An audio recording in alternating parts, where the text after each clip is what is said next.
Hey guys, welcome back to my channel. So we're going to take a look at what, basically any messages that we have surrounding the Biden-Harris administration, what's going to come up, what can we look forward to in the beginning of this administration. I'm just going to ask about, the first 6 months and keep it there because I think that there's a lot that's gonna happen, and there's a lot of stuff that obviously can't happen because we gotta fix the COVID crisis first, and clean up some of the more imminent threats that Trump probably left behind. But obviously we want to see how much they can, sort of at least start getting done. So Spirit, please join us and answer any questions that we have in regards to Joe Biden and Kamala Harris's first 6 months in office. What can we look forward to? Are we going to have a lot of problems or see a lot of good change? Thank you, Spirit. Any messages that you would like to share to begin with? Spirit, we ask only with the purpose and intention of clarity and understanding, not with any bad intent. Thank you, Spirit, for joining us and answering the questions that we have. Please bless all we ask about this reading, protect all about this reading, as well as all who participate and watch. Thank you, Spirit, for joining us. That's so funny. I was trying to stop laughing because I have the most vivid imagination, you guys, and Spirit be showing me the funniest stuff too. Like, I was just thinking about, because I was reading the comments earlier of you guys laughing at my Melania impersonations. And I was just thinking, while she's swinging her barking around and telling people, you're not going to make me go out there and pretend to love that man anymore. I'm not doing it. I can't, and fighting over how much longer she has to stay married to him.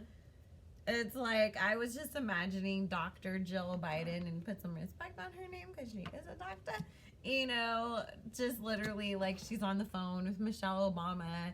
She's getting all her stuff ready, to go to the White House. And she's like, oh, hey, girl, are they still serving the Folgers up in the cafeteria in the White House? Because, Joey likes Pete's. And, okay, and how many dresses do you think I'm going to need for the inauguration ball? Oh, Joey, go let the assistant know which kind of socks you like to wear in the mornings because she's packing your suitcases. Oh, yes, Michelle, I have a Zoom class I'm going to be teaching this afternoon, and then she's got a pie in the oven, too, and she's just running shit like it is nothing. And I can just imagine Kamala, I just saw, the hallway, covered in, suitcases, packed, and Aretha Franklin blaring in the background, I'm every woman, and Kamala just in her, Converse, walking to the front door, time to go kick some ass and be the vice president, y'all. It's gonna be, I could so see her doing that too with her big old laugh, that she does. Alrighty, so, Kamala definitely she is a woman with a plan, because here she is coming up as this Queen of Cups with the 9 of Wands and the 9 of Coins. So it's like she's ready to really get on people and enforce things. So it's like, say for example, because I know the vice president is also, sort of like the overseer of the Senate. So say there's a bill that the administration is trying to pass, she will get on the Senate if they're trying to filibuster stuff, or if she feels like they're going to take a long ass time, she will have no problem being like, hey, this is an emergency bill. We're not gonna sit here and do the normal shit we've been doing where it took us, most of a year to decide on a relief bill for the American people. Get this done now. So she's definitely ready to be this unstoppable force. And God help anybody who does try to get in her way. Okay.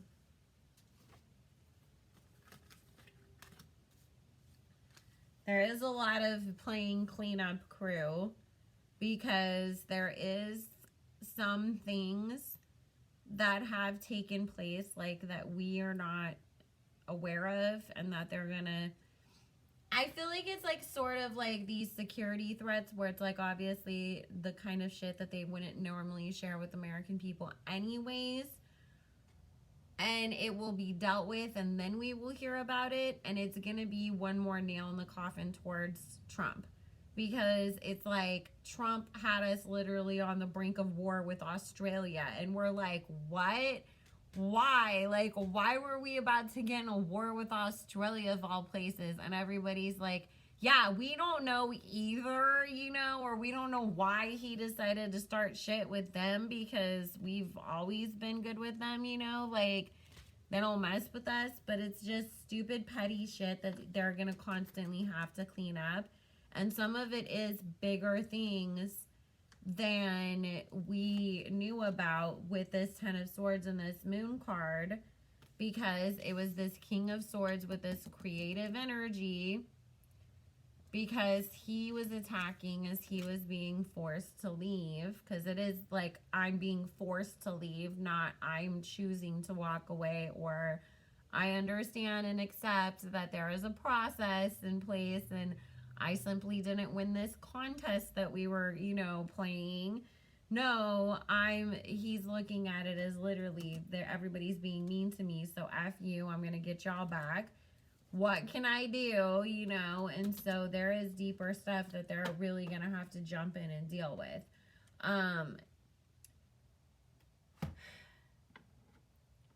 The one thing that makes me a little nervous here is that I do see this Two of Swords, this Hangman, the Faith card, and Hermit card, where there's pertinent information in regards to one of these situations that they like literally cannot figure out, because Trump did destroy it, or it was some stupid like phone call kind of deal, and all of a sudden, you know, Uzbekistan is like, where the hell is all of our shit that you promised us? And they're like, what did we promise you? And it's like, Trump was supposed to give us $5 billion and all of your military weapons. And it's like, huh? You know, like, they're searching everywhere. And Uzbekistan's like, we're going to start a nuclear war with you tomorrow if you don't give it to us. You know, it's like weird stuff like that that's going to cause a lot of stress for them. But they are able to work it out, thank God. A lot of the shit that Trump thought he was getting away with is only going to come back to bite him in the ass, though. So it's not something that, you know, he's getting away with at all.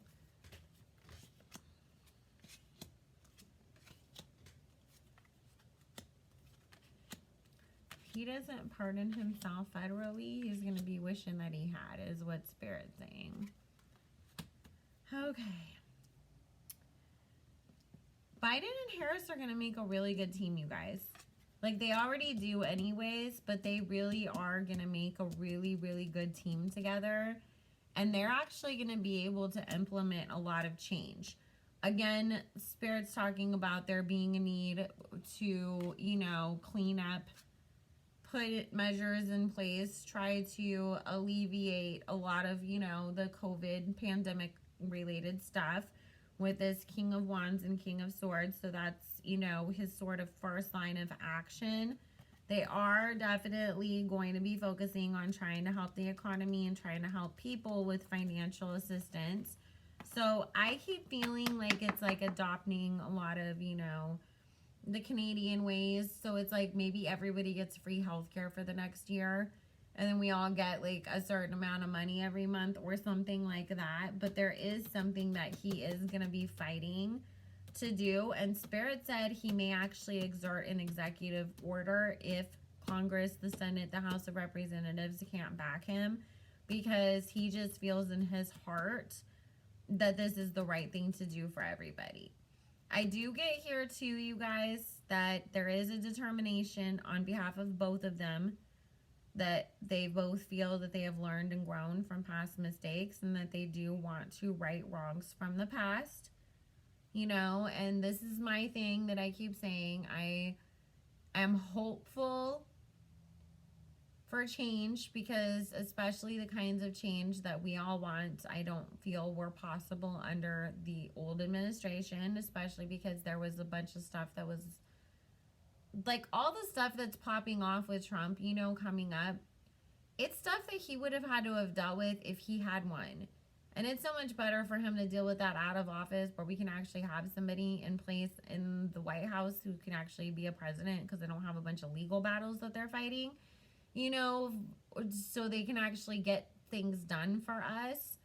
And so I do feel like there is going to be more opportunity for changes to be made, and I'm going to hold them accountable to do the things that they've promised us to do. And should they not do those things and somebody better pops up in 4 years as an option, then they will get my vote 4 years from now. You know, I'm not dead set on being, I'm a Democrat, I'm a Republican, I am a Green Party or independent or this or that. I'm more about who's the person that's going to do stuff that like actually makes this a better place?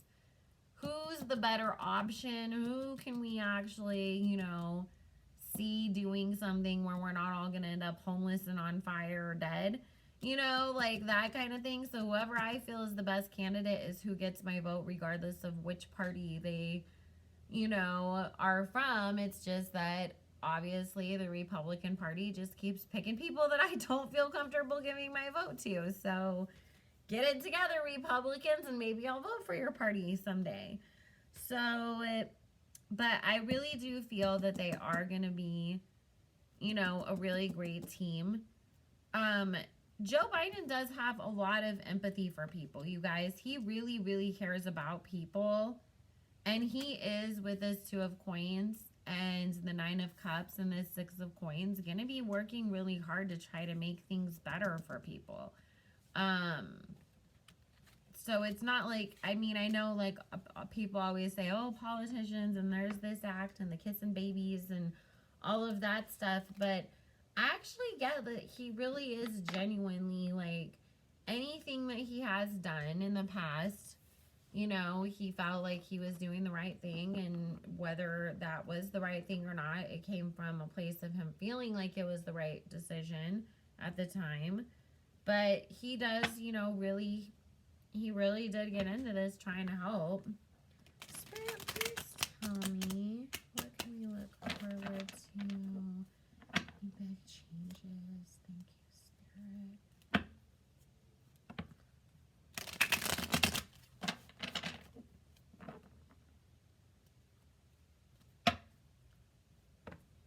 Expect that we are going to hear something about some sort of like a task force put in place for justice reform that Kamala is going to be heading up. Also,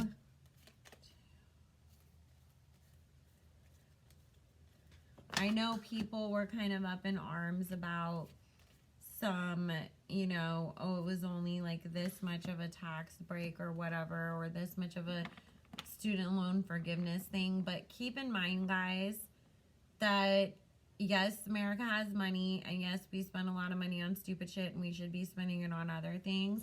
But also at the same time, he can't come in there guns a-blazing wanting to just change everything from day one, because he still has to get those things passed by, you know, the other government balance and check systems that are in place.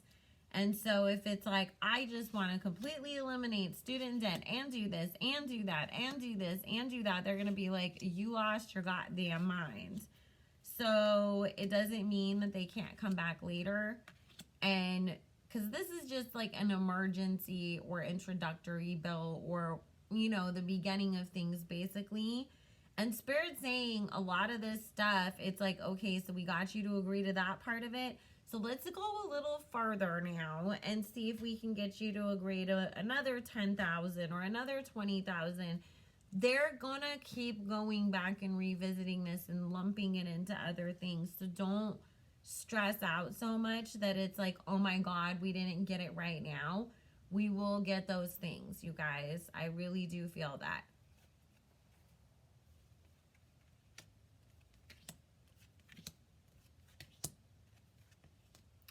So expect that we're going to get a lot of manipulation coming from Trump supporters, people connected to him, that they are going to try to incite others, you know, to attack, basically, like, oh, like, they want to cause a tower moment for him, basically. You know, so it's like, what can we do to take him down? What can we do to mess with Biden and his legacy and everything? Because people are really looking at this as if this is some personal beef between their dad and their uncle. And it's like, you're taking your dad's side against your uncle, when really, why are you so heavily, like, invested in this that you are going to literally put yourself in jeopardy of losing your freedom, of, you know what I mean? It's like, we had to sit through Trump for 4 years. You can calm down and put up with Biden for 4, okay? Like, that's the thing that just gets me, the hypocrisy of it. It's like, I didn't get what I wanted, so I'm going to just do everything I can to ruin it for you. But, like, we who weren't happy that we had Trump in office were all these horrible people, you know, these last 4 years. And it's like, excuse me? We weren't trying to, you know, break into Capitol buildings and take people hostage and do all these crazy things. We just complained on Twitter about the guy. Like, God. We're not that bad, I promise. So, you know, there is the Chariot, the Eight of Wands, the Eight of Swords. This is going to backfire on the people who are set out to do this. It's not going to do anything to Biden and Harris. It's not even going to influence the Republicans to not, like, you know, it's like, oh, like, if we want to raise a big stink because we just want to, you know, go against them and make their administration so hard and stuff. So we're going to try to bully the Republican senators and representatives, you know, not to agree on these bills and things like that. And these people are going to be in a place where they're trying so hard to distance themselves from Trump and not be lumped into ever having had supported him or any of that kind of stuff, because the people who are a part of the Republican Party, and I mean this is like not just politicians, but the everyday people, are being forced to see, okay, this has just gone like way too far and stuff. And so then they're going to be looking at their own other people in their party like, are you a part of this too? Are you like that too? And so they're going to be going out of their way to be like, I am not a Trump Republican. No, no, no, no, no. So it's not going to work on them. And it's just, I feel like more and more people are actually going to get themselves arrested too, the same way that these Capitol people did, because it's talking about people just doing really stupid stuff, like the way that we saw some of the different politicians, like Nancy Pelosi, and I can't remember the other guys' names right now, where people put like pigs' heads on their, you know, fences or spray painted their garage or whatever. It's going to be crap like that. Somebody's like standing outside, you know, the White House throwing eggs at the White House. Well, now you got a terrorism charge for egging the White House, you dummy. Like, it's just stupid little things that people are just going to get themselves in so much trouble behind, that is really just going to, again, like I said, it's not going to make any difference on the Democrats. It's not going to make any difference on this administration. The only people that they're hurting are themselves. And again, you know, the Star card, Hangman, Three of Wands, Four of Cups, and Nine of Cups is about those Republican people, those other parties wanting to disassociate themselves with what is now being painted as, you know, the Trump legacy. And it's like, oh, don't lump me in with that. No, I still have a whole entire career ahead of me. Like, get the stain off the back of my shoulder, because I might want to run for something more important someday. So You guys, I just honestly, the Sun card, the Strength card, Palace of Cups, High Priestess, Five of Coins, Four of Coins. We're going to get a lot of progressive things done with this administration. Are they going to go down as the world's greatest presidents of all time? No, but I think that they're going to receive a lot of credit for being, you know, a big part of some major changes that are at least going to shift things to a place where then from there we can continue to do that work. You know, it's like we can't fill the hole up if we haven't finished digging it yet. So we will get there. Things are going to get better, you know. I think that unfortunately they do have their hands full with, I mean, dealing with the pandemic on its own is a handful. Dealing with Trump shit on its own is a handful. Having to deal with the two of those things is really like, what? Poor people. So anyways, guys, we're going to go ahead and leave it there. So just, you know, like I said, let's lift them up in prayer, protect them, make sure that the path is clear and easy so that the change that we all want to happen can actually be instilled and can happen, and we don't have to stress out because we're dealing with the same things that Obama went through, where it's like, okay, you have great ideas, but you have all these other, you know, places that are going to block everything that you do because they're Republican majority, so they just automatically want to cock block Mitch McConnell. So now that, you know, Mitch McConnell himself has started to denounce Trump and wanted to separate himself from him, and he is no longer the Senate Majority Leader, that just makes me so happy. I'm really just, you know, like I said, I'm hopeful. I'm going to hold them accountable, but I am hopeful that at least we can set the path forward to bigger and better changes that are much needed going forward. So anyways, guys, if you wanted to book your own personal private reading with me, all my information is in the description box below. Use coupon code Barbie, all in caps, to get 25% off. That special will be ending at the end of the month, and I will see you guys all again soon. Bye.